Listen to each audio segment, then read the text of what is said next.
'గబ్బర్ సింగ్'. తల్లిదండ్రులు నాకు జన్మనిచ్చితే power star 'Pawan Kalyan' అనే ఆయన నాకు బతుకునిచ్చాడు.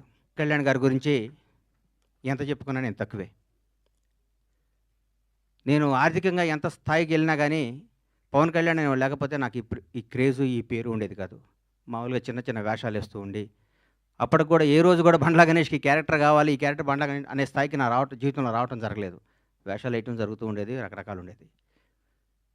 ఒకానొక టైంలో అప్పుడు అసిస్టెంట్ డైరెక్టర్‌గా ఉన్న మా block buster director Harish Shankar గారు కూడా నన్ను నిర్మాతం చేశారు 'పవన్ కళ్యాణ్' గారు. ఒకరోజు పిలిచి, "ఎందుకు?" అన్నాడు. "గని నువ్వు సినిమాలు చేస్తావా? నేను నిర్మాత చేస్తానన్నాడు."